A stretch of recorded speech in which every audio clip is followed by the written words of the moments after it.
Caution, the content in this podcast is so spicy, your eyebrows may catch on fire. Listener discretion is advised. Your episode starts in 3, 2, 1.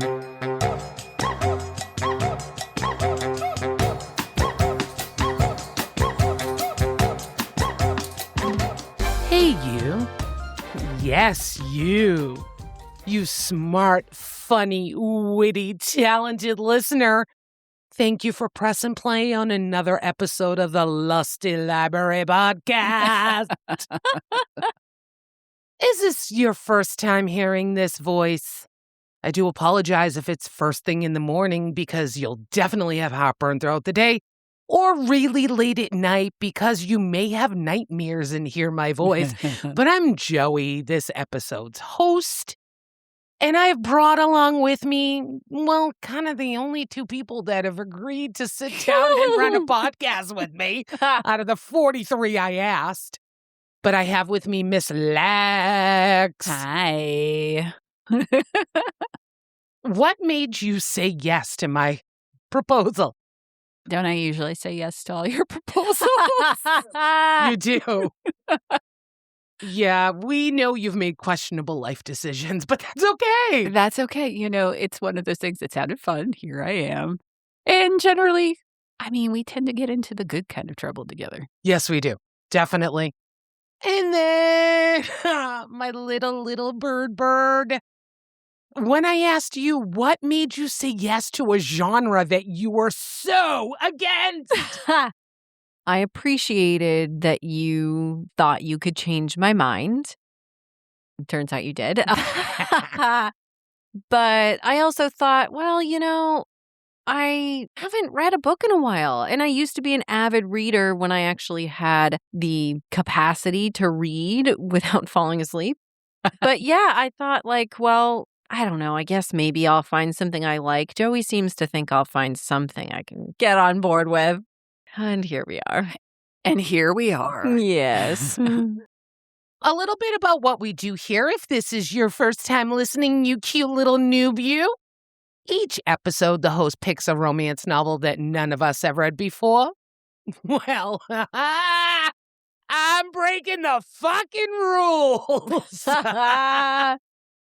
When people ask me, give me a book recommendation, there's some that just live right free in your head forever. Well, if we make the rule that we will only ever do books that none of us have read, there are so many that I need you guys to read, that I need to talk about. And I picked this particular book because I stumbled across it in 2022.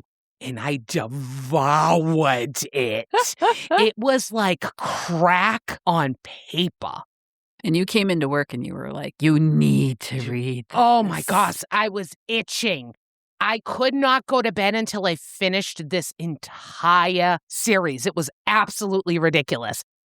I actually read it on Kindle because this series is 5 smaller books that make one large series that only totals 638 pages.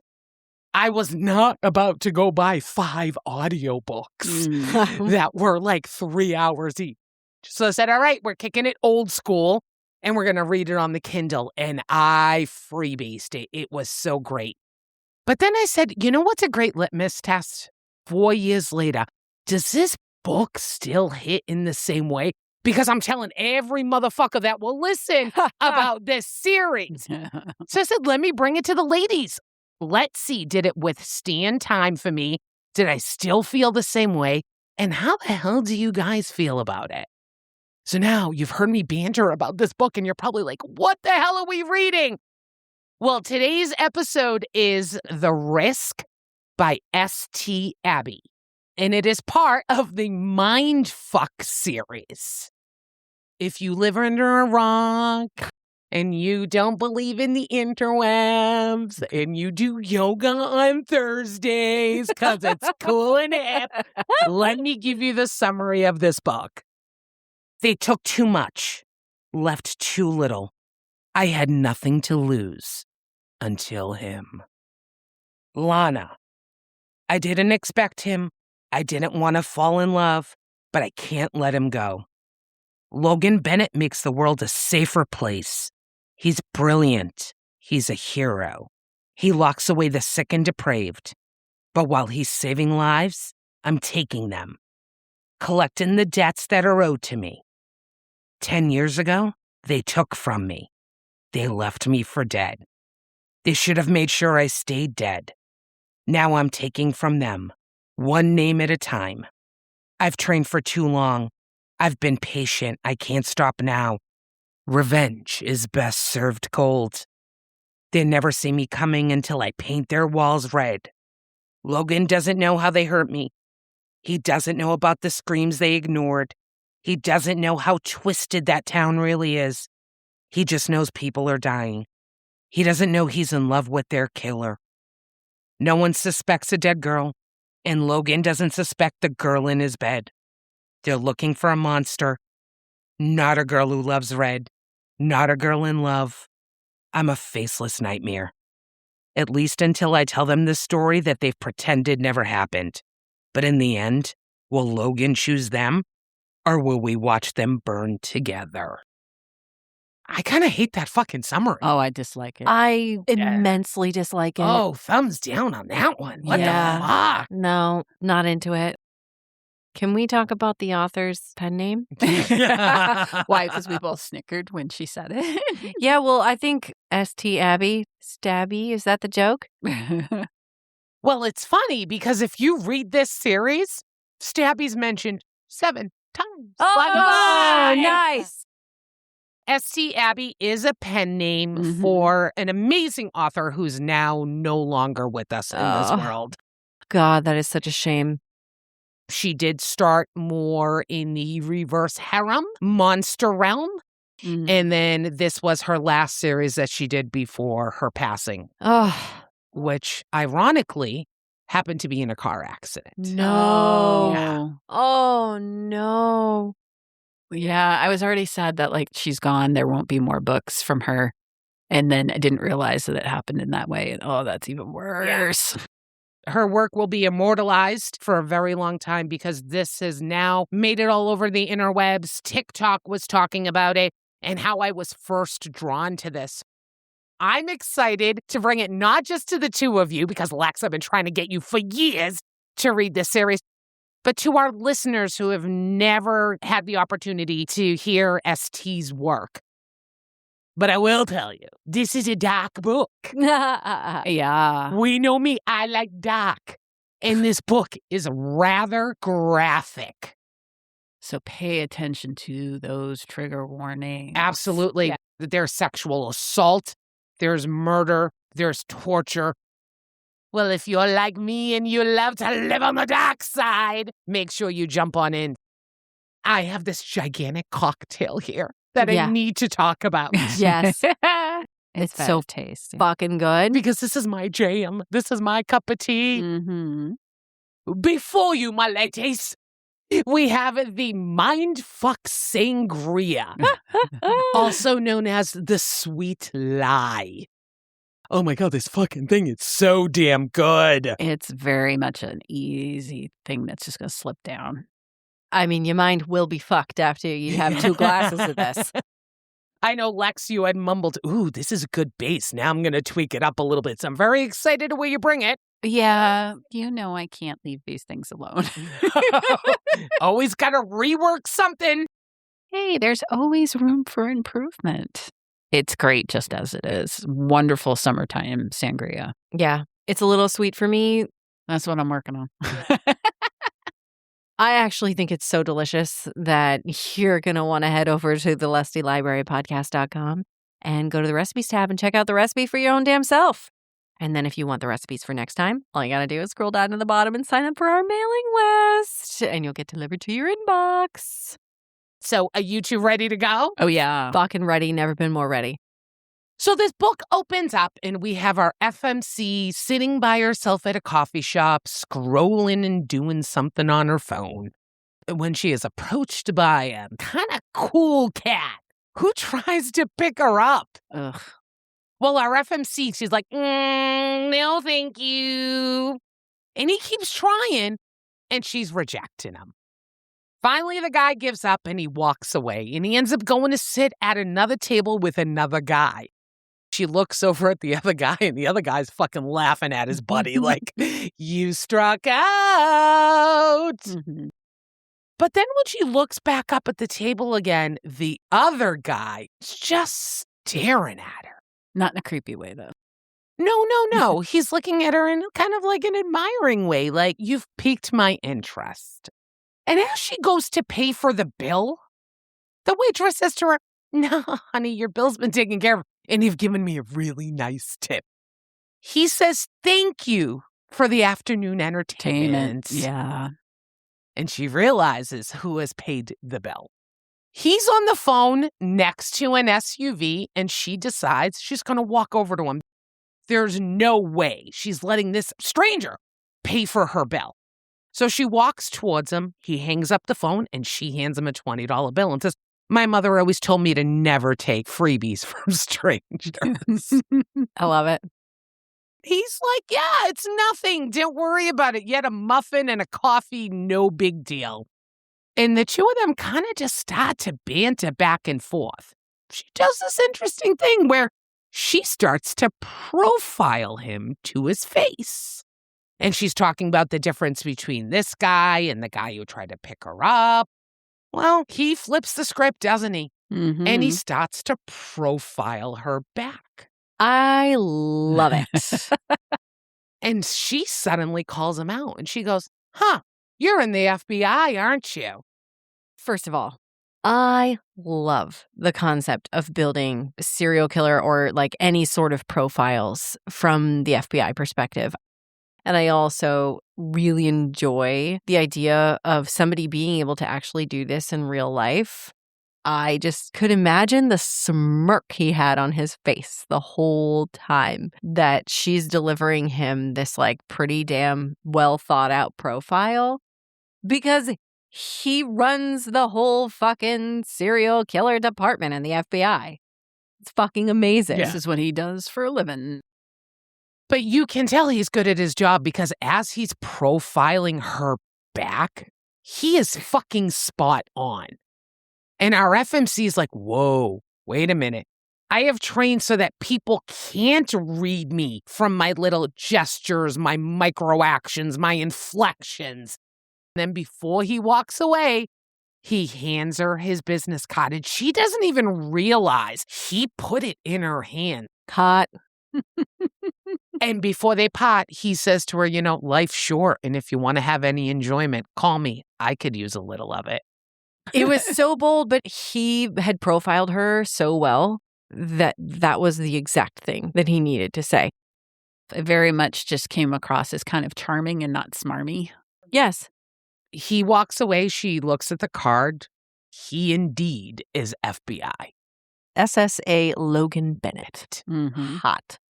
Now, she doesn't have long to think about it because she's got a busy day ahead of her. So she straps on a backpack, throws on a pair of boots, walks into a home, and she hears the shower go off, and she's planned this whole thing. Yeah, we come to find out, she's there to kill a guy. Yes. Yeah. She's carrying 2 backpacks because one isn't enough full of rocks. Mm-hmm. It's so smart. And her size 12 boots. So they make an impression of somebody much taller, weighing much more. Ugh, so well thought out. I love it. So she ends up capturing the man, tying him up in the basement, and you can hear through the conversation that they have a history with each other. This isn't just I picked him out of the fucking Rolodex and I'm going to kill the guy. No, there's a purpose. Very intentional, very well thought out. And you hear her say, you took 3 turns, and now I'm going to take 3 pounds of flesh over 3 days. And you're like, what the hell? What are you doing? You were just getting picked up at a coffee shop while you were in a fucking cranberry orange muffin. And now you're going to torture and kill a guy? Yeah. So then we get to the next chapter and it switches POV. And now here's Logan in SSA mode. And they're talking about a case. and they're looking at crime scene pictures. But I'm not going to get into too detailed because this shit is fucking graphic. Yeah. It is nasty. I loved it. I loved every second of the fucking details in here. But they're hunting a killer who is torturing their victims to the point where they're getting their dicks cut off. There is flesh that is being removed from the body, and they're doing a profile on who they think this unsub is. And they're talking about, oh, it's a male, about 215 pounds. He weighs 250 pounds. He wears a size 12 shoe. Yeah. He must be impotent. Sexual sadist. Yeah. And a lot of it that's leading them to be a man is because women traditionally don't torture. They're profiling him to be someone who is potentially impotent, only will get gratification through torture, and all these things. It's pretty in-depth. And we come to find out this is the 5th victim they found with the same killer ideology. And the only thing linking them is they come from the same town. So 2 of the team members are to head off to Delaney Grove to do some research. And they're really looking for a male 30 to 35, potentially gay, as the potential suspect. And after the team does a roundup, Craig, who happens to be the guy that approached our FMC, goes up to Logan and says, hey, did the little ice queen ever call you back? And then all of a sudden, Logan's phone starts to ring. Ice queen calling. When he met her in person the first time, she seemed a little closed off and reserved. But during this kind of get-to-know-you conversation, she's a tad bit lighter. She's sharing a little bit of information about herself. She's laughing on the phone, and he's like, she's not what I expected. And so they're kind of flirting, and he's like, oh, I want to take you out, but I got to be really honest with you. I'm married to my job. There's going to be times where I make plans with you, and I got to cancel them. She's like, oh, my hours are kind of hectic. And he's like, well, what do you do? She has a buy, sell, and trade business where she plays sort of the middleman who puts 2 people together and they're selling weird things. She goes and checks out and makes sure everything's above board and actually what's supposed to be and helps facilitate it. Now, the banter the 2 of them have during this conversation is actually really kind of cute because they start talking about, oh, what's the weirdest thing she ever had to inspect, which happens to be a real doll. And I cracked up. Yeah, that's great. And he talks about one of his first cases when they were looking for a sexual sadist who actually just ended up being a young kid who was stealing panties for his mom and holding him in a box to give her as a Christmas gift. That was excellent also. So random that you think it had to be based off of something true.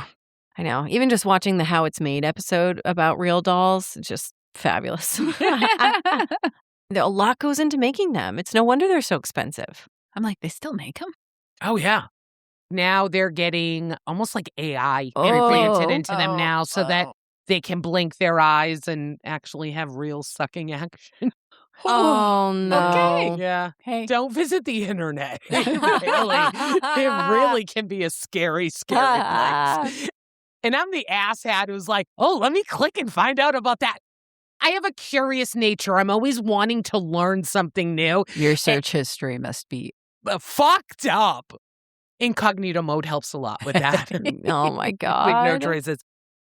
At the end of this cute little banter, Logan says, listen, I have a little bit of time. I gotta go home. I haven't slept in days. Do you want to just meet for coffee later at the coffee shop? It's probably not going to be long, but let's see each other. And she agrees to do that. And he says, but one thing, how about you tell me your name? This was so weird to me that he didn't immediately start questioning things. And he says that there was a longer pause than he had expected. And it started to be weird for him. And then she's just comes out with, yeah, it's Lana Myers. I think she's insane. She has a death wish. She doesn't think she's going to live long anyway. I know. She doesn't believe that there's a big future for her, and she says something to the effect of, like, life's short, I'm going to go play with fire. I guess so. It's just fucking wild. I guess I'm thinking about somebody who, kind of wants to live for tomorrow. Not doing what she's doing. I just can't believe she called him back after he gave her his business card. You're a killer and you're going out with a fucking FBI agent in the serial killer unit. Well, look at it this way. If she was like actually a deranged serial killer, she would enjoy the cat and mouse thing. I guess so. And at this point, we don't really know. Maybe she is that deranged. Right. Could go either way. So she's sitting at the coffee shop where they first met and she's waiting for him. We find out that during the 3 days of torture of her last victim, Logan kept popping in her head. So is it the sense that this is just someone she has insta connection with and he just happens to be an FBI agent? And she doesn't know how to navigate, he's making me feel something for the first time. And he is danger, Will Robinson, danger. Yes, and it's also like, we always talk about how we like the bad boy. It's not that he's a bad boy. In fact, he's a good boy. There's this high of liking a bad boy, that high that you get from doing something dangerous. And so it doesn't matter that he's not a bad boy. She's still going to get this high from it. Oh, yeah. So they sit down and they really don't have a lot of time together. They kind of get to know each other a little bit. We find out Lana is 26 years old. She's lived in 30 out of the 50 states. She's trying to find where her right place is, a little bit more about her business. And then we find out Logan's 29. He has this small little house and a little bit of land that was left to him by his stepdad when he died. I mean, they're just starting to break the ice when all of a sudden he gets a phone call. He told her that it would happen, basically. As advertised. Yes. Also, lived in 30 states in that amount of time. Red flag. Red flag. Yeah, we're going to talk about Logan and his skill as a special assignment FBI agent. And how potentially his radar is not working. Yeah. Or what affects his radar, which usually is excellent. Well, but is it a flag for somebody to have lived in that many places?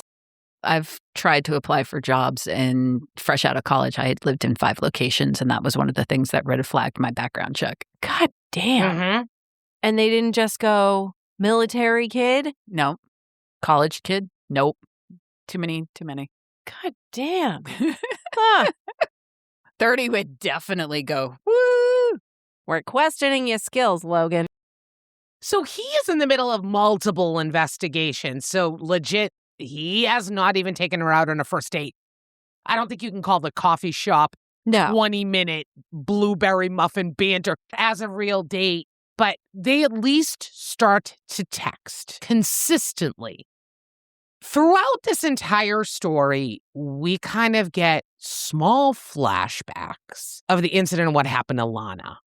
Bits of conversation that you kind of really gotta piece together. I love the way it was woven into the story. Yeah. Oh, and it just gets worse and worse. The event that happened to her becomes more horrific the more you learn about it. Yes. Their connection is starting to build. The texts are really starting to get flirty. They don't have the opportunity to see each other. Logan is doing his FBI thing. Lana's doing her thing. When finally Logan texts her and says, hey, I finally have a free night. How about I take you to dinner tomorrow? And she's like all excited. Logan texts her back and says, is it wrong that I'm tempted to ask where you live so I can subtly swing by tonight with the excuse that I was in the neighborhood and thought I saw someone too close to your house? Yeah. And she's like, is it wrong that I hope you break some rules, find my address, and do just that? Yes, I loved that. But then the text messages stop, and Lana doesn't hear anything else from him. Radio silence. So she's like, well, he probably got pulled away. So she goes about her regular day and she looks up on her screen and she has set up surveillance cameras for her next target, Tyler. Mm-hmm. When she suddenly gets a call from her best friend, Jake. Jake. We love Jake. Her business partner also. And we find out that Jake is agreed to help her seek revenge on what has happened to her. And we're still going, what the fuck has happened to you? We have no clue. But Jake's in on whatever the shenanigans the two of you were doing. And he's like the tech guy behind everything. Jake informs her that, hey, our hometown, the feds are looking into it. And Lana's not concerned at all because Lana Myers has no tie to Delaney Grove. Yeah. And guess what? Victoria Evans died 10 years ago. You're like, who the fuck is Victoria Evans? What's happening? I loved how bold she was, though, where she was just like, yeah, Jake, we knew that they were going to look into it. Did I want it this soon? No, but like, so great. They need to look into it, in fact. I loved the confidence and how smart they were about everything they did. Well, and her confidence in his ability to have set up the identity that he did. Yeah. So I think we can piece together a couple of components. She was Victoria Evans, and everybody thinks she died. And then resurrected from Victoria Evans, this woman became Kennedy Carlisle, who was an heiress who died in a car accident on the same night of her incident. In the same hospital. An orphaned heiress, which is important because no family connections. Yep. Right. She initially had taken Kennedy's identity, and then Kennedy Carlisle had changed her name to Lana Myers. More pieces of the puzzle slowly starting to come together. You got to have patience in this book. But it goes so fast. I never felt like I had to be patient, that I was being spoon-fed anything. No. I felt like I was on a bullet train going 100 miles an hour. And we early on kind of get something happened 10 years ago, and you hear about Lana's progression through those 10 years. The first year, she spent mourning everything that happened. The second year, she got a bit stronger. Third year, she started to do martial arts. The fourth year, she started to finally be able to let somebody touch her. By the sixth year, she could have sexual activity with someone without cringing and all these things about her development. By year number 7, she wanted revenge. By year number 8, they had already started the plan. By year number 9, everything was already locked in place, and now they're executing what they have worked on for the past 10 years. Yes, so good. I found everything to be very plausible. Yeah, because this wasn't a rash decision. When you hear about the steps that were taken as part of her healing and her strength training, not just physically, but mentally. But everything seems so believable. Like early on in the book, she tells us about the number of black belts that she's gathered. A little bit later in the book, we hear her mention that she's 5'4", but she has to consume a lot of calories every day to keep up her soft appearance. Right. So that nobody really can see how much muscle she's carrying underneath, which I think is so smart. I hadn't even thought about that. The lengths that they went to cover their tracks. Yes. I love that she says, I'm a 5'4" package of vengeance that no one sees coming. Yeah. Hell yeah. So based on all those things, she tells Jake, stop worrying. We planned for this. Yes. We're good right now. She hangs up the phone with Jake. She turns off the cameras because the guy that she's watching, Tyler, has jerked off and now gone to bed. Gross. She makes a comment of like, oh, I remember how quick he used to be. And you're like, huh, okay. She pours herself a nice glass of vodka, turns on the music. I'm sorry, but right there, that just a glass of vodka is the most unbelievable part of this whole book. I was like, girl, really? Well, were you picturing like pint glass or juice glass? It doesn't fucking matter. Even if she only poured like a straight 2 fingers of it. Mhm. I just think if you're not just like a actual like Russian bro, who drinks straight vodka? She's having the screwdriver without the screw. Just the driver. But she's not psychotic like that. I was like, I could be her friend throughout this whole book. Until that. Yeah, basically. Would an FBI profiler say that's a trait of a sociopath, psychopath, Perhaps. narcissist, sadist? Probably a sadist. All right, sorry, carry on. She's listening to her music, drinking her vodka, Yeah. and all of a sudden there's a knock on her door. And she's like, who the fuck is it? Apparently, her house is set back from the street, and there's like gigantic gargoyles at the front and a big fence. So even the mailman just drops packages right at the front gate and goes, fuck you, ain't breaking him to the door. She looks through a peephole and guess who's there? Oh, hi, Logan. Fucking, I was like puking in my mouth. Oh, she's freaking out because she's got to fucking hide her guns. She was just checking her knife stash. She's like, I got a fucking legit murder room up on the 2nd floor. And luckily she had turned off all the monitors, so as long as he doesn't turn on the TV in the living room, they're absolutely fine. Crazy fucking chick opens the door and lets him into the house. Because she had butterflies in her stomach. Couldn't believe he was actually there. I know, she's a smitten kitten already. I just was like, Lana, what are you doing? And then all of a sudden seems to remember that she is not wearing pants. Yeah, whoops. I mean, but honestly, fair Whoopsie. enough. Hide the guns, no pants, totally fine. Mm-hmm. Yeah, if anything, it's going to do just the job that she intended and distract him. Good job, Lana. I know it was unintentional, but really, excellent work. It doesn't take more than a couple of minutes of, hey, hi, what are you doing here? And they're fucking making out. Yeah. He picks her up, he puts her on the table in the entranceway, but he's still being a gentleman about it. He's not like all the way under her shirt. He's just very teasing. I love that. Yeah. And as things get a little bit more hot and heated, he's like, where's the bedroom? Mm-hmm. Mm-hmm. And he picks her up and he basically carries her to the bedroom. On your right. No, your other right. Yes, that was funny. Yes. A lot of things happen during this because he plops her down on the bed.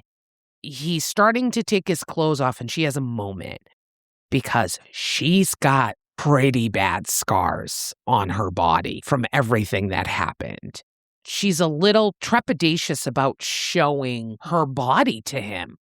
As she started to feel comfortable with sex again, she always took the lead. Yep. She's kind of not freaking out about giving up her control to Logan. One point, he's above her and she's pinned and she's okay. Big moment for her. Big. Yeah. Huge. You're like, oh, there's sexual assault that happened in your past, like really bad. And this guy is just breaking through every fucking barrier you have. Once he's looking at her body, he does see the scars and he doesn't touch them. But he asks what happens and she's pretty short about it. She says car accident. But, I don't want to talk about it right now. Like, is right now the best time Yeah. to talk about Yeah. it? Yeah. No. He doesn't push, and he's very much giving her the space to tell him when she wants to tell him. Yeah, well, they fuck. Yeah, they do. Real quick, real fast. Where are we, like 15% of the book or something? Well, this whole fucking book 1 is only 176 pages. So you got to get down to it pretty quick. But this is probably page 30. They're doing it. They're stupping. Stupid. I always love it when you say that. After the interaction, he can't stay. He's got to go back to work. Things are kind of crazy. Logan is really kind of into her pretty fast. He keeps calling her perfect. Yeah. He's like, there's got to be something wrong here. She can't be this perfect. She's cool about my job. She's funny. She's witty. She's smart. She's beautiful. Where's the other shoe? Because he's feeling a little head over heels, now he's getting a little worried. After he met her and they talked on the phone and he got her name, he asked Hadley, who is one of his team members, to look up Lana. But the only ask he had is just look and make sure she doesn't have a criminal record, because that kind of breaks a lot of rules as an FBI agent if you date someone with a criminal record. But he specifically tells Hadley, just criminal record. But now, after he's bumped uglies with her, Bumped uglies? and he's starting to get the feels. I hate you right now. That's the worst. Oh my God. Continue on, please. He wants to make sure she's not married, she hasn't been divorced, that she doesn't have any kids. But he also finds out during this process she has no living relatives. So I gotta tell you what's really panty-wetting about this book. What is, Joey? Tell us. Logan FBIing. I really do enjoy Logan FBIing. It is a whole storyline within the book. Uh-huh. I love seeing the one that he solves during this book. He's looking at his files, and all of a sudden a little light bulb goes off, and he's like, so-and-so, call all the art galleries within the area and find if anyone's trying to sell bronze heads. Leonardo da Vinci, symmetry. He's fucking so damn smart. You're like, what? What is happening? And all of a sudden, they realize, oh shit, holy crap, now we all gotta fly to New York. But he had a date set with Lana to go to dinner, so he calls her. And he says, I'm sorry, I'm gonna have to cancel. And she is just super supportive. And she's like, can you tell me where you're going? And he's like, I'm going to New York, but I'm really not supposed to tell you that. She gets upset. She gets very adamant about, listen, never tell me anything you're not supposed to tell me. Mm-hmm. She's very insistent on that. He goes, well, I think it's fine if I tell my girl. They're too fucking cute. They really It are. is very cute. So he cancels his date and he heads off to New York. Well, our girl Lana ends up having to be in New York too. Her current target, Tyler, is also in New York right now, meeting up with somebody else. How does she know this? Well, she has a clone of the guy's cell phone. Tech guy. She's in New York, pretty much dressed like a hooker. Blonde wig, wiggle dress, high heels. Wiggle pull-back- dress? What's a wiggle dress? tightly fitted dress. Oh my God, I've never heard Heard of of wiggle wiggle dress. dress? You have to wiggle to get into it. Oh. Uh, Huh. That's so cute. I've never heard that either. Wow. Okay, you learn something new every day, folks. All right. As she's there, she gets a phone call from Jake. Jake's like, where are you? And she's like, well, I'm kind of in New York. I'm following Tyler to figure out which one from the town is he meeting to talk about this situation. She's like, well, where are you? He goes, well, I'm here too because I have a clone of the same phone you do. And he's there dressed as a blind guy. This fucking guy just loves to impersonate the disabled. And honestly, it made me seriously question my affection for Jake. Hiding in plain sight, man. I mean, sure, but he really took it to another level, we find out later in the Yes. book. And I don't know that I'm on board with it. Lana and Jake decide they're going to go into the restaurant.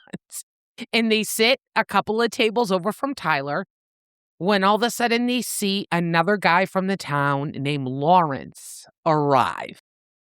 Fucking assholes. If I was a murderer, I'd want to kill him too. Yeah, such dude bros. So Jake and Lana are talking in code because there are cameras everywhere. Jake slips her an earpiece that she subtly puts in that amplifies sound. Tech guy. So they're able to hear the conversation Tyler and Lawrence are having at the table.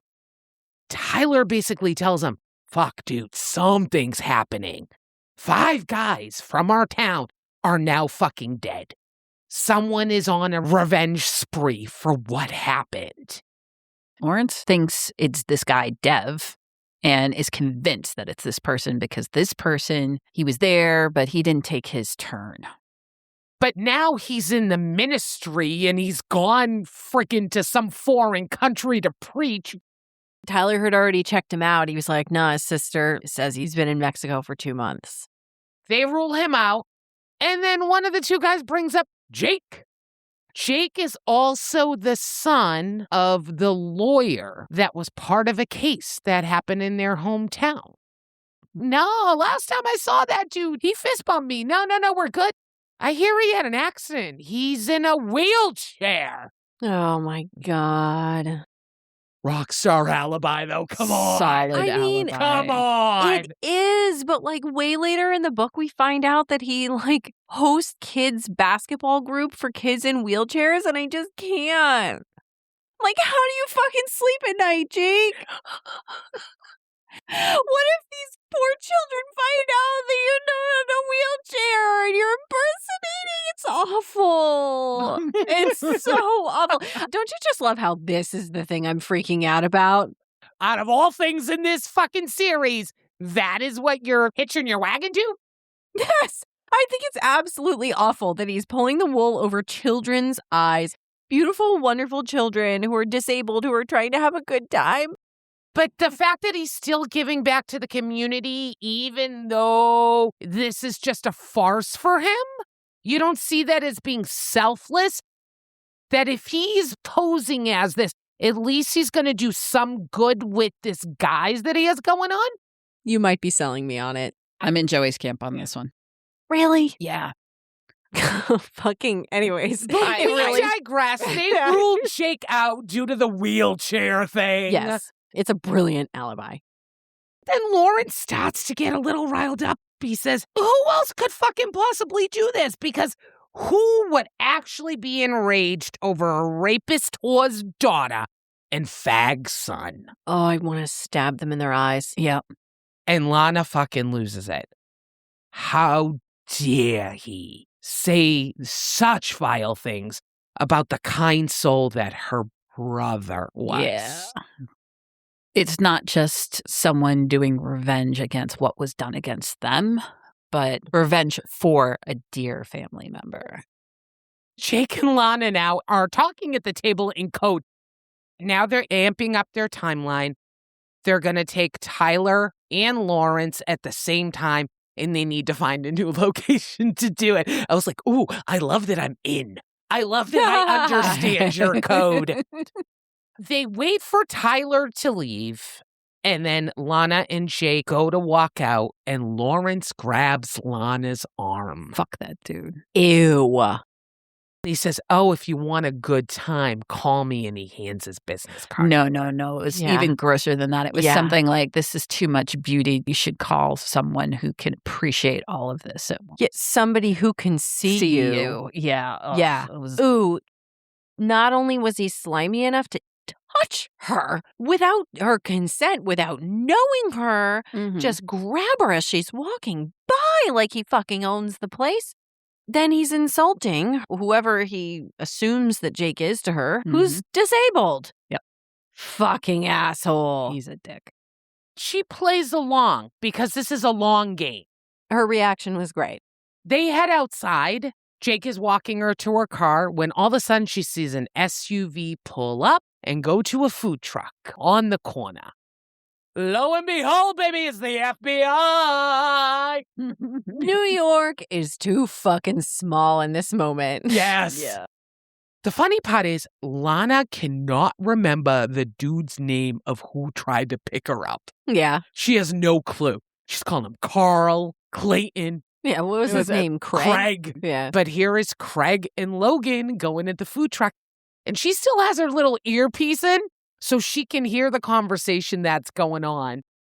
Craig is saying, oh, Logan, you're a rock star. I can't believe you broke that case wide open. Got there before another girl was hurt. And Logan's like, hold on, I got to go call my girl. And she instantly puts her phone on silent and she has to ignore his call. How do you pick it up? Yeah, you can't. In the interim, after this whole situation, the team is back together and Hadley brings something up to Logan like, your girl, she's a rich bitch. And when I mean rich bitch, She is fucking loaded. Tell me about her house. It must be a mansion. Does she have a butler? Does she have a maid? Does she have like 85 cars? And he's like, well, Hadley, what the fuck are you doing looking into her? He said, I just wanted her criminal background record. I didn't ask for all this. But she lives a pretty unassuming life. You would not know from her house that she's loaded. She's like, oh, damn, I wanted ponds with swans. Yeah. But you also get the little inkling here now that there are those who join the FBI because they want to do good. They want to serve their country. And then there's other people who get brought in to work for the FBI because it's that or jail. Yes. Hadley is of the second variety. Yes. Yeah. I love hearing about when the FBI brings people in of that nature. Yeah. Where it's like, we could either put you in jail or you could come work for us. I think that is so fucking cool. Like, I learned about that watching Catch Me If You Can. Mm. That blew my fucking mind after I looked it up and realized that it was real. Obviously, love Hadley. Great character. Oh, yeah, absolutely. Totally. Logan hasn't really been able to get a hold of Lana. There are times when he calls, she doesn't answer. But later on, they finally are able to chat on the phone. She's like, oh my God, I'm so sorry. I had to go out of town. I had a trade that I had to oversee. I gotta tell you something. I was enamored with this entire series the first time I read it. And this is one of the 2 red flags that came up on my second read. I was like, Logan, you're breaking cases wide open, but you're not fucking questioning the pussy that you're putting your dick in No. at all? Because he wants to continue to put his dick into Yeah. pussy. But also, what reason would he have to look into her? She doesn't have a criminal record, so she's perfect as far as he's concerned. But if you're really good at FBIing, which I'm making a verb, by the way, Yes, of course. don't you start to question everything that happens around you? Because you have a really good ability to see the big, broader picture. You see these little, tiny, intricate details that other people don't see. Don't you start to question things at times? Sure. You just, sometimes you live in denial. It's not just a river in Egypt anymore. It lives in Logan's life when it Yes. comes to sinking his dick into her pussy. Yeah. Wait, so, okay, riddle me this. It's real life, all right? Why couldn't she have been telling the truth? You don't think her alibi was strong enough? No, I think this is a culmination. So again, he says the instinct about, oh, it took her a while to respond. Now he finds out from Hadley that she's rich. The components about her silent business partner, traveling out of town, not being available when he calls throughout the day. She had a car accident that she didn't want to talk about. It keeps adding up a little bit. I mean, A little bit. call me a cult member, but I drank all her Kool-Aid. I thought all of her alibis and I thought her stories were extremely believable. And nothing was really a red flag until a little bit later. Yeah, let's hold on to that because that Fair. would have been the cherry on top of the fucking sundae that would have made me go, it happens to be red also. Uh-huh. They finally get to chat on the phone because now he's broken this case. He's got that night and he's got the next day off. And they're gonna get to see each other. Logan says to her, oh, I'll be right over. And Lana goes, well, you've seen mine. How about I come see yours? Lana's gonna head over his house. So he goes to the grocery store, gets things. He's all excited. So cute. Gets back to the house and gets a text from Craig. And Craig says, oh, this other case that we're working on, this is the knife that they found. Logan gets a text from Lana that she's on the way and he's got 30 minutes. He's like, damn, I smell like helicopter. Who knew that was a scent? But nonetheless, he's going to go hop in the shower, but all of a sudden opens the case file and he gets lost. Next thing he realizes is a knock on the door and it's Lana who's there. Holy shit, sorry. I lost track of time. I swear, 5-minute shower. So he hops in the shower, comes back out, and he finds Lana looking at the file that he had left all across the kitchen table. Shame on him. I also thought it was her case file at first. And I was like, oh my God, is she getting to look at her own case? Which I was like super excited about. But no, it wasn't. It was a different case file. Yeah. This was a fun direction that the book went at this Yeah. point. She's like, oh, I'm sorry. Should I not be looking at this? And he's like, well, it's my fault because I really shouldn't have left it out. Yeah. What the fuck, Mr. Star FBI agent? Put your shit away. But she was like, oh, like I thought this was just a closed case. Like, that's okay, right? It's a closed case, right? Yeah, no. He's going to dig those heels in. He goes, well, since you kind of already looked at it, tell me what you think. In for a penny, in for a pound. She's a good profiler. He knows this. And she did at one point divulge when she went to college, she did take some criminal justice courses, but didn't pursue anything in law enforcement because she's a bit squeamish. It's a great cover-up. She's got all the lies covered. Yeah. Yep. But she starts to talk through what she's seeing in the case files. And a lot of what she's saying mirrors exactly what Logan's already profiled, except for one little component. She says, oh, this person is in the janitorial services industry. And Logan goes, no, we looked into that. No. She goes, yeah, it is. They used the appropriate cleaners to clean the crime scene. Look, here, look in the windows. Streak-free. They used a glass cleaner. Look here on the floor. They used a wood floor cleaner. No streaks. I love it. This was so fun. And he kind of looks at her and goes, well, I don't know. She goes, my dad was really good friends with a custodian. They're neurotic about using the appropriate cleaners because that's how they're trained to do their job well. And he's like, fuck. And then she's like, and oftentimes these places pay people under the table. So chances are Mr. Big Bad FBI called him up and asked for a payroll list. They're not going to fucking give you everybody. You need to go back again and ask for everybody. So he calls Hadley, and he tells Hadley that this came from his girl. Fucking idiot. He's so blind when it comes to her. It was so stupid. Yep. I'm sorry. But, like, regardless of her, he could have gotten in big trouble. Why would he do that? Idiot.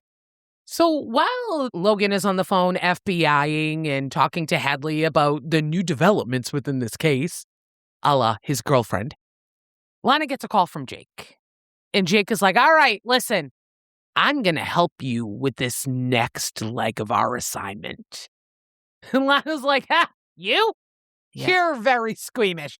You're not going to last 5 minutes. He's like, well, we're doing a twofer. We're getting two of our targets at the same time. You really can't do it by yourself. I'll be fine. Don't worry. She finally divulges to Jake that, I'm kind of dating an FBI agent. Are you crazy? He loses his fucking shit. Yeah. As he should. This could blow the two of them up. Voice of reason.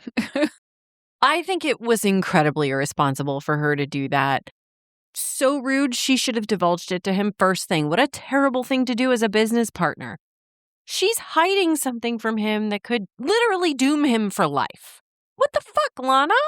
It's a dick move. The more information he has, the more he can help protect them. Yes. It's a risk that she's taking on both of their behalves at this point.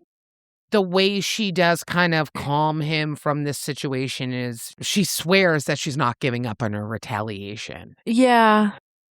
Logan is making her feel something for the first time after everything was taken away from her. Jake being her best friend. He wants her to have. Yeah, he does. That's really sweet. I have a really stupid question. Sure. Is that why the book's called The Risk? Yeah. Hello. Right? Oh my God, did you hear that? What? I think an angel just got its wings. Okay.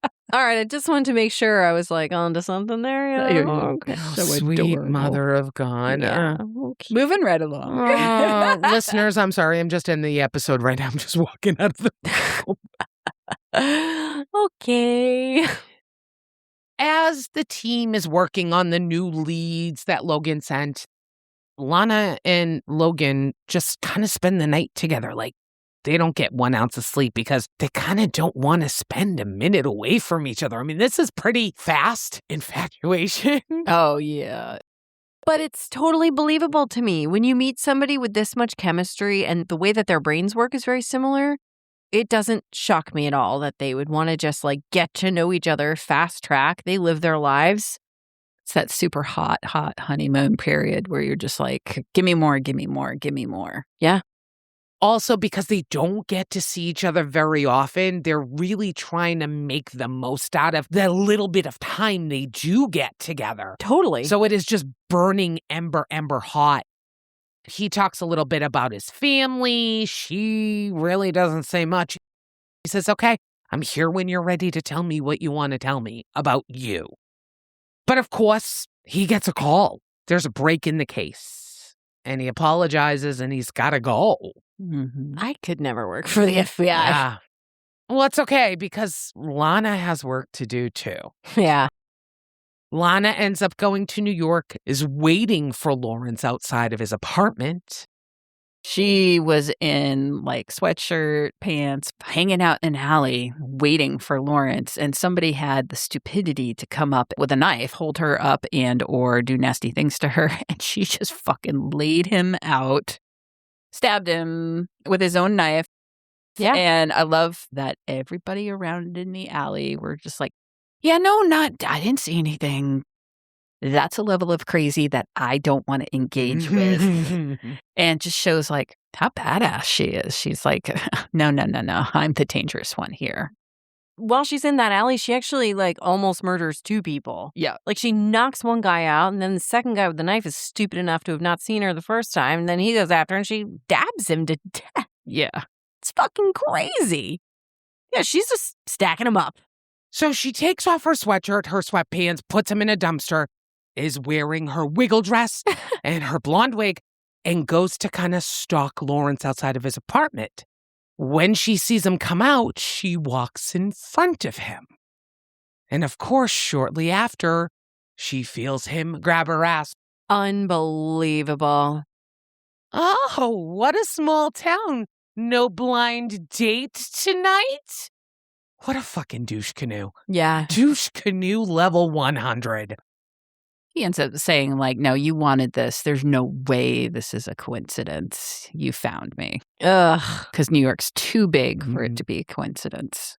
And she's like, well, maybe it's just fate now, ain't it? Oh, And he says, my place or yours? And she's like, well, my car's around the corner. Let's go.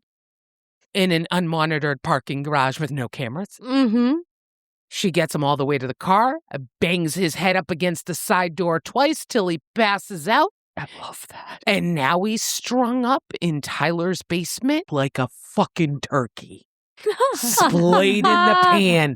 His arms and legs are out. He's chained. With the creepiest music ever playing. And she loves freaking them the fuck out. And when he comes to, he's like, what the fuck? Who are you? She's like, huh, you don't remember me? Well, I know I look a little bit different, but come on, you must remember. She repeats the words that he said to her during the attack, word for word. It clicks in his brain, and she sees all the color just drain from his face. And he's like, no, you died. You're dead. She's like, you should have killed me a little deader. Yeah.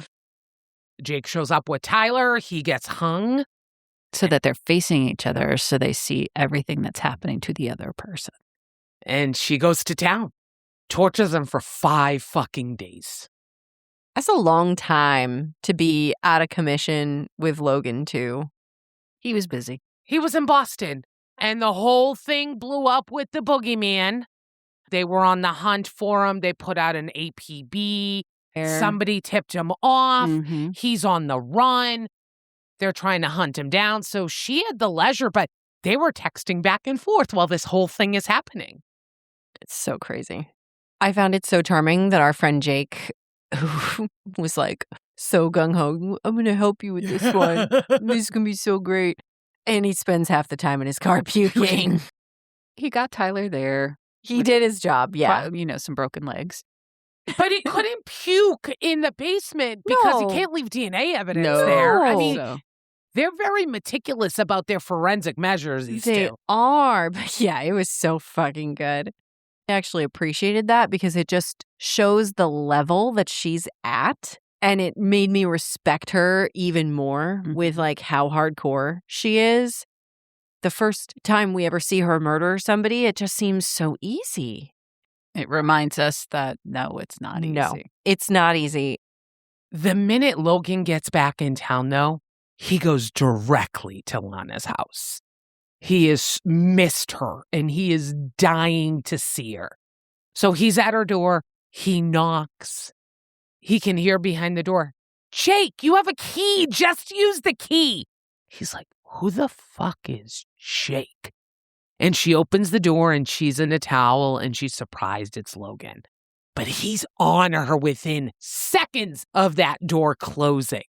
They're fucking getting it on. Oh, how about we let our sexy stud read this for us? Yes. My hand slides down the curve of her ass, moving until I find what I really want. My fingers skate across her slick pussy, feeling her wet and ready for me. As much as I love foreplay, it'll be skipped tonight. Maybe after I get a little bit of this addiction tempered, we can slow things down, and I can give her body the attention it truly deserves. I take it you missed me, she asks against my lips, tightening her legs on my waist as I finally make it into her room. Very much. I don't even think I gave her time to think before I dropped her on the bed and started undressing. She watches me, scooting her naked body up on the bed, and she tosses the towel away. When she bites down on that bottom lip, I finish stripping and grab her ankles, jerking her down to the bed.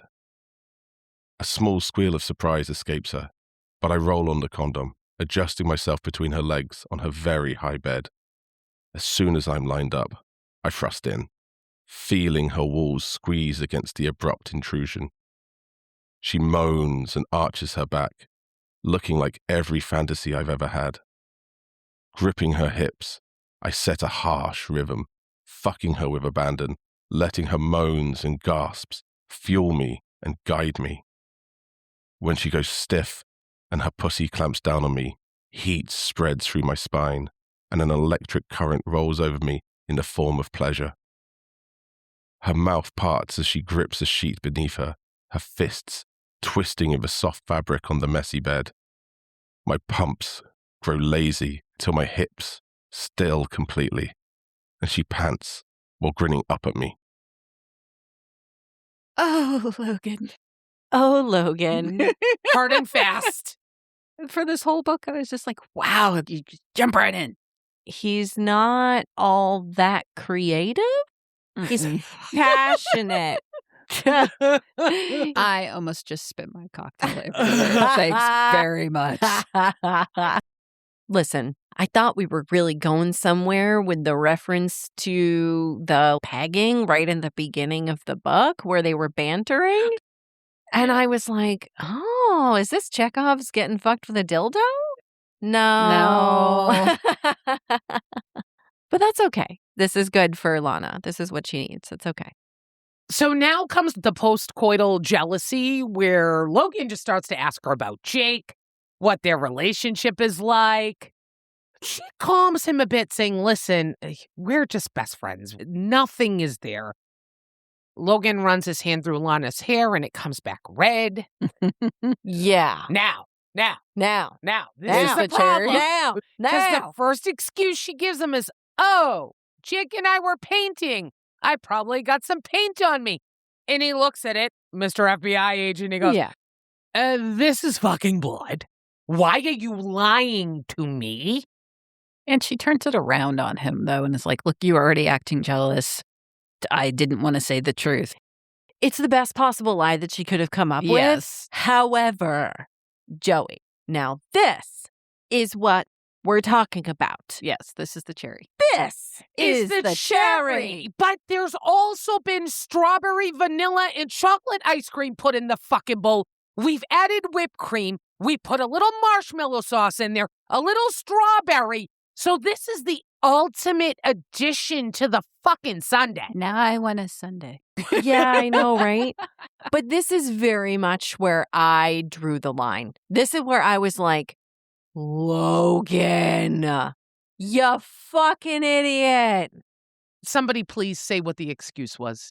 Jake cut his finger and I was helping him and he must have gotten some on me and I just didn't notice.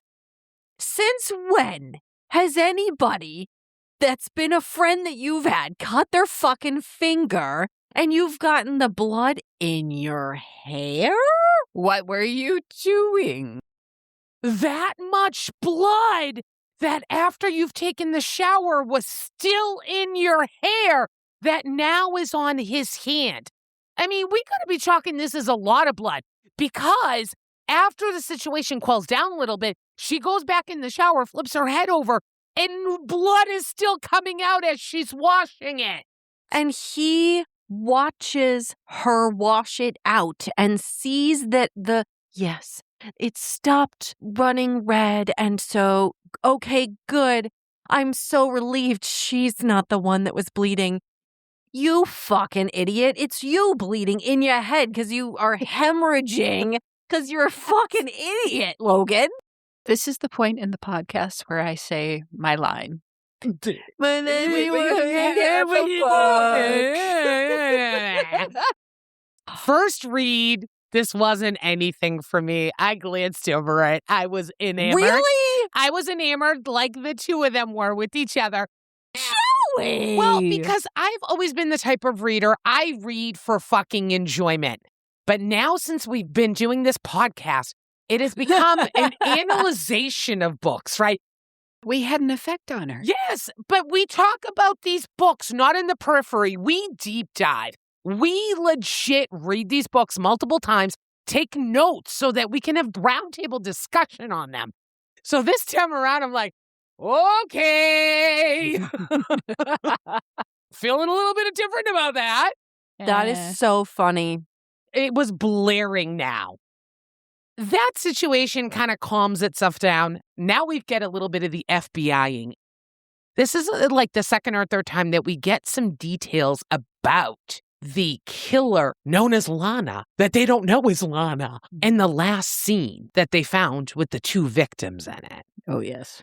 And it's fucked up, dude. Fucked up. I will tell you the one component I'm going to talk about because I'm really trying to not get too graphic about this stuff because I know not all of our listeners are going to dig it. I dig it. But you may not. Each of the victims had body parts sewn into their mouths. Yeah. But here's the problem. It was not their own appendage. Well, right. Their mouth. I it love was that. the other person's appendage. Can I tell you I was fucking jumping for joy when I Yes. read that the first time? I was like, that's brilliant. Yeah. Brilliant. I mean, honestly, the worst part about it for me was that she sewed their mouths shut with the things in there. Yep. Ugh. The act of like sewing, I can't even, I can't go there. Oof. Like, I can handle reading about this stuff, but once I really start to think about some of the things, I'm like, I can't really, nope, we're not going there. Guess what? This is finally happening between the two of them. They're going to go out for a date. Oh my God, right. He's right. bringing her for lobster and wine. I want to go for lobster and Lobster, Me wine, and then too. orgasms. Yes. That sounds great. Check, check, and check. Sign me up. They have a wonderful actual fucking date. They have a great time. And they get back to the house. They have naked time. They bake cookies, whatever the analogy you want to use. I was literally about to just be like, they made cookies. That was another book. What the fuck? Logan needs to go back to get more clothes because, you know, clean underwear is always rather important when you're trying to impress your new girlfriend after bringing her for lobster. While Logan is gone, Lana gets a call from Jake. Yeah, shit's heating up with this boogeyman. And now the serial killer is on the run. And they've realized he's a sexual sadist and he likes the limelight. Jake had just found out there's been another victim. The boogeyman has taken a judge's wife, killed her, hung her from outside the window. In her body carved the words boogeyman and Logan Bennett. Lana has known the entire time the profile of this boogeyman means that Logan is now on his radar. Yes. And she is being very protective of Logan. So she has Jake looking for the boogeyman because she wants to take care of it before the FBI agent has to. I love that.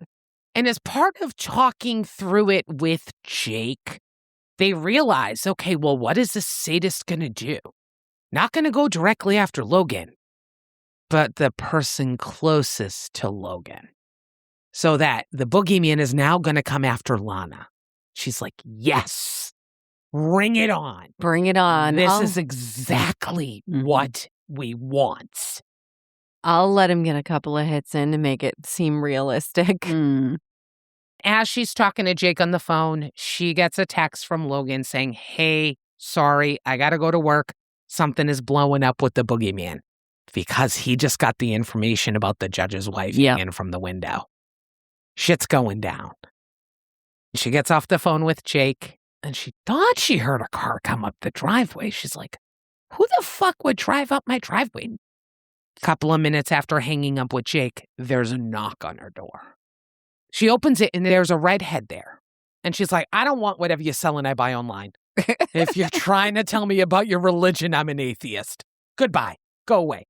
She says, my name is Hadley Grace and Logan Bennett is my boss. I've got one question for you. Why did you steal the identity of a dead woman? Dun, dun, dun. This is the end of book 1. Yeah. What the fuck? How was that cliffhanger for you, Bird? I went, fuck you, Joey. Download book 2. You did? And then at the end of book 2, I went, fuck you, Joey. And I downloaded book 3. And then I went, fuck you, Joey. And I downloaded book 4. And then I went, fuck you, Audible. And I downloaded book 5. And then I went, fuck you, Jeff Bezos. I fucking hate you. And I read all the fucking series. You did? You read them all? Yeah. I read them all. I could not get them into my fucking brain fast enough. Oh, my litmus test. Oh, yeah. Yep. I was sitting on the couch. And I was like, hey, honey, I just need to read this one. It's really quick. It's only 175 pages. I got this in under 2 hours. We can do something later. Yeah.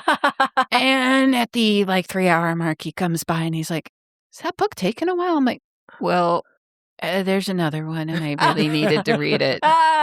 And I got through them all in the weekend. It's yeah. I had to have them. So listeners, we blew the whole book for you, but guess what? Yeah. Oh, it's nothing in the story. Nothing. Yeah.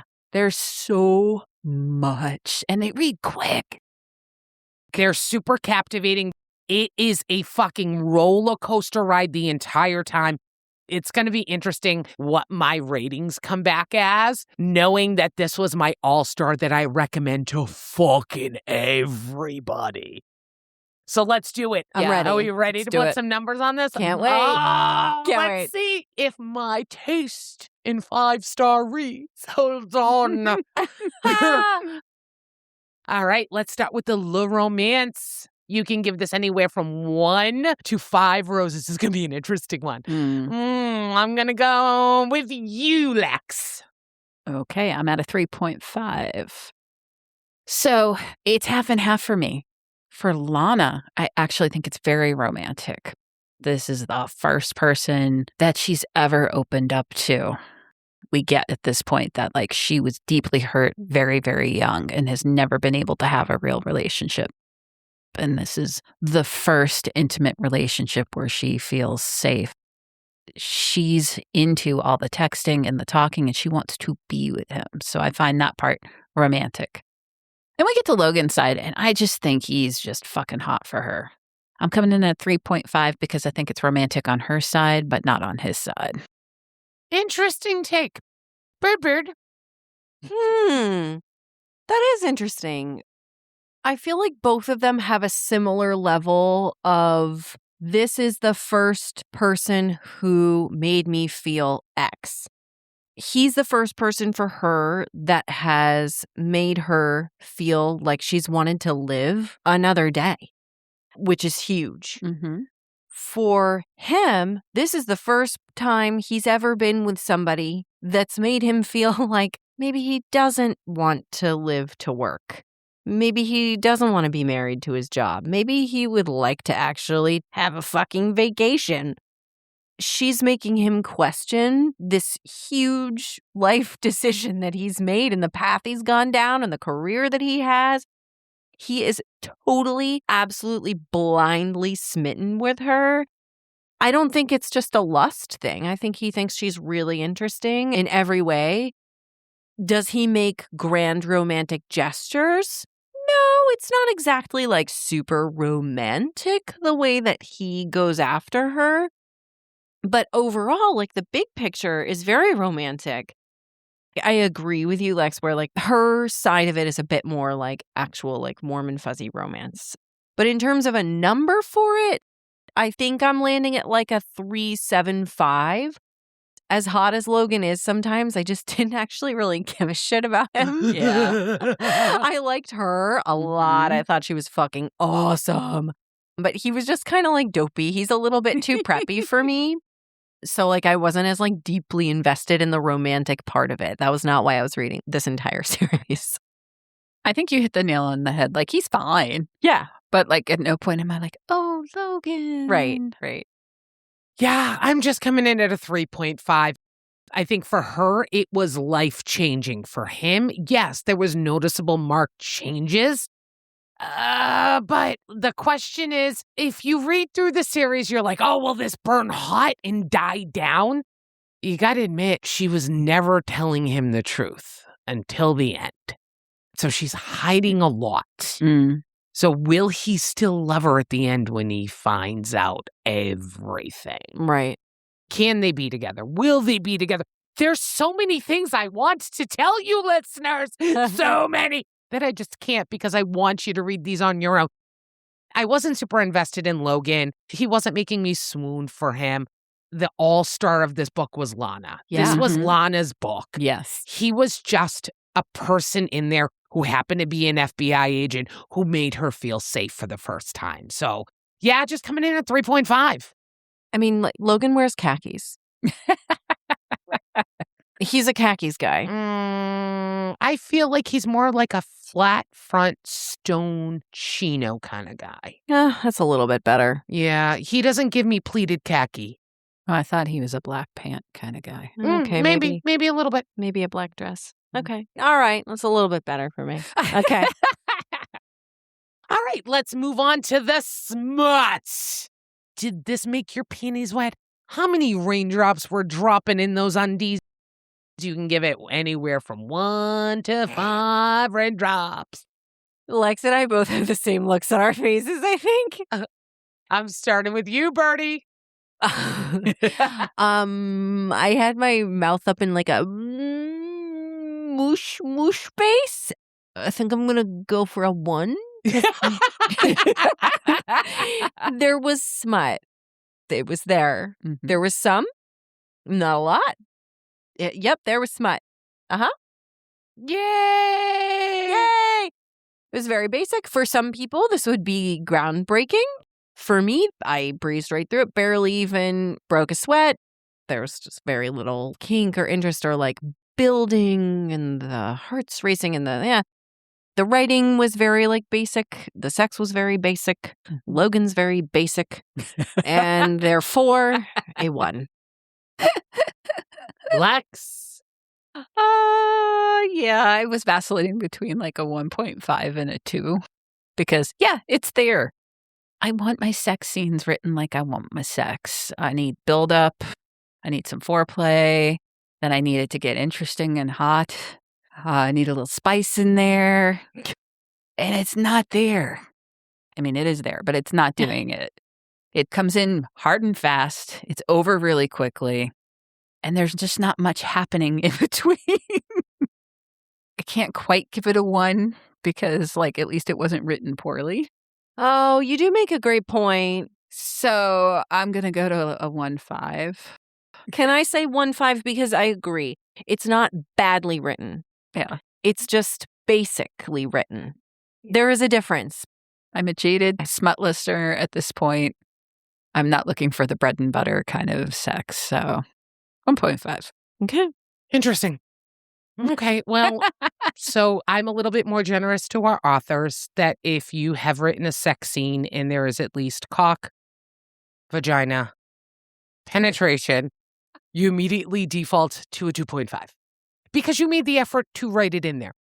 Okay. But I will tell you, if I was having sex with Logan, I would need a fucking shit ton of lube. Oh my God, he yes. would not be getting me wet. And I would probably need a vibrator for my fucking orgasm because he sure as hell wouldn't be giving me one. Yeah, you're right. It was quick. It was short. He was a 2-pump chump. Yeah. 5-minute man. There was no whining, no dining, no turning on. I don't know if she was ever ready. I've been there where you just want that person so Right. bad and you just need to fuck it out of your system.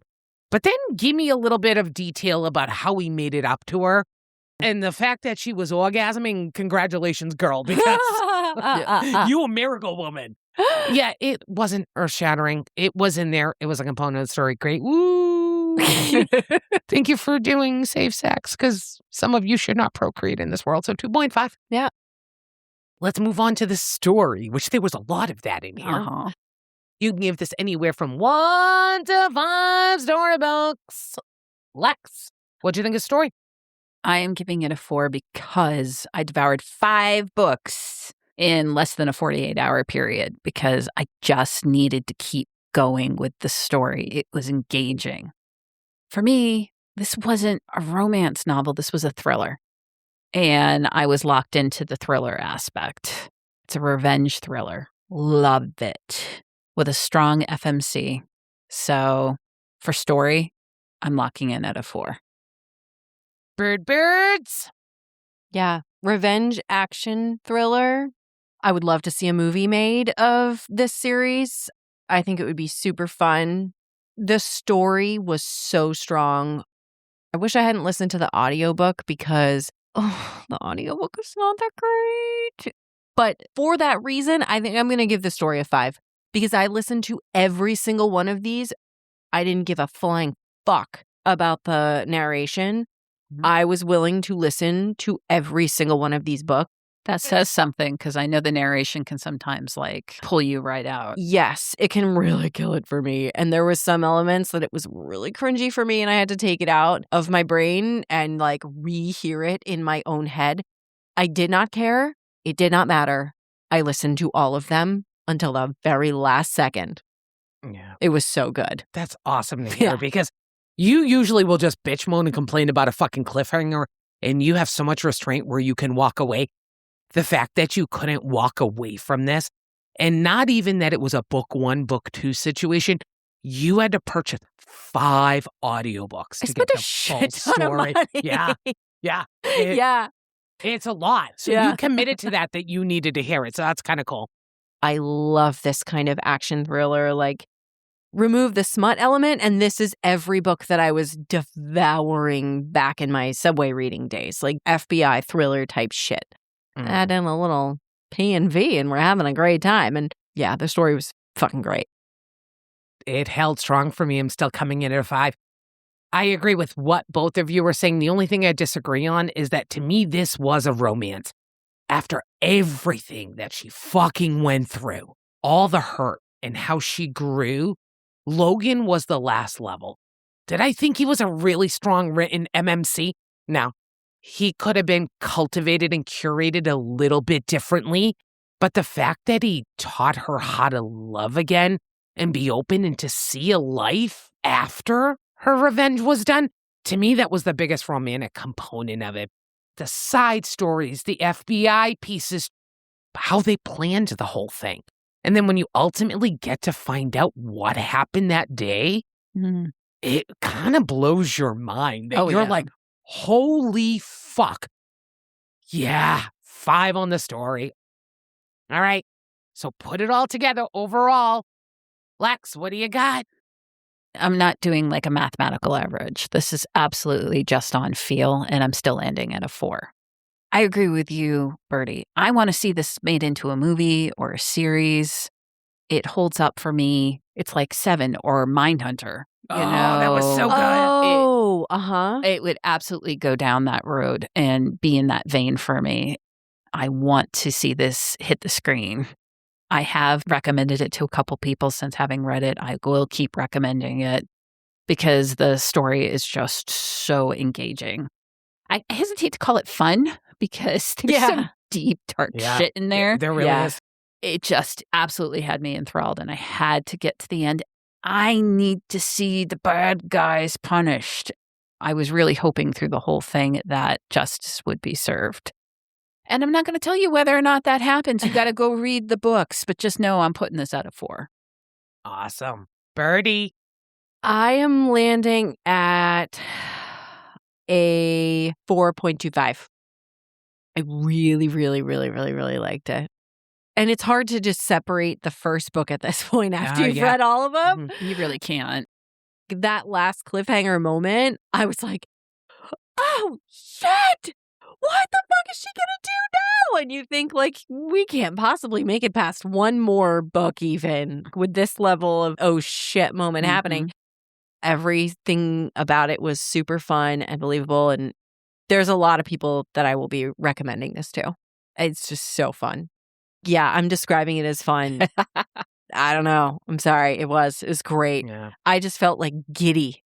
Like, oh my God, where are we going to go next? I gotta say, it lived strong for me. I had the same feels, and it's funny because through this time, 2 big flags that I saw. The first one was, Lana, what the fuck are you thinking? Even entertaining a relationship with an FBI agent. You're dumber than a box of rocks, honey. You know you're lying to him the entire time. He's a profiler. He profiled you so well at the beginning. He's going to see through these lies, no matter how well you've crafted them. Finish what you have to do, then go back and see him and see if there's actually something there. But no, in the middle of her revenge plot, she decides to shack up with an FBI agent. Okay, red flag, big one. It just felt blaring for me on the second read. I've seen many women make terrible decisions in their life. I've made terrible decisions in my life. Check the data, guys. Yeah. So. And number 2, I felt like Logan was a bit naive into what was happening around him. And it's not just in this book. There are flags. There's more as every book goes through until he actually figures out what the fuck is happening. And then he still doesn't figure out what the fuck is happening. He thinks something else is happening. Even though with those things in there, I fucking enjoyed it as much the second time around as I did the first time. There were parts that I didn't remember from the first read. This held strong for me. This is still going to be not this book, but the entire series is a 5 for me. I'll probably go back in a couple of years and do it all over again and find more holes within the storyline.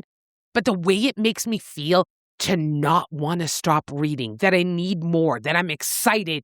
Every fucking book ends on a fucking cliffhanger, and you're like, next, hurry up, load. I don't care about the fucking introductions. Give me back the chapter. I just enjoyed the fuck out of it. Thank you, ladies, for letting me bring one of my favorite books to you to see how you felt about it. And listeners, I'm dying to know what your feedback is. Have you read this series? Do you want to read this series? And if you read it because we recommend it on the podcast, let us know. Are we friends? Are we besties? Or are you going on my murder list? I can't believe another episode is done and in the books. We have one gigantic ask from you listeners. We love to create this content for you, but now you gotta shout us from the rooftops. Please make sure you go to Apple, Spotify, YouTube, wherever the fuck you listen to us on. If you can give us a rating and write some great words about the content you love listening to, it means the world to us and really helps us grow. And if you don't want to do that, please tell 3, 4, 5, 150 of your friends if you have that many. I'll be 151st if you need it. Birds, what's up next? Oh my God, I can't fucking wait to tell literally everybody I fucking know about this book. On our next episode, we are going to be talking about The Poisoner by I.V. Ophelia. It will not let you down. I don't care who you are. Y'all need to calm down. Listen to this episode. It's going to be so fucking good. So good. But as always, we can never say thank you enough for listening. And we sure as hell are gonna fucking see you next time. Bye!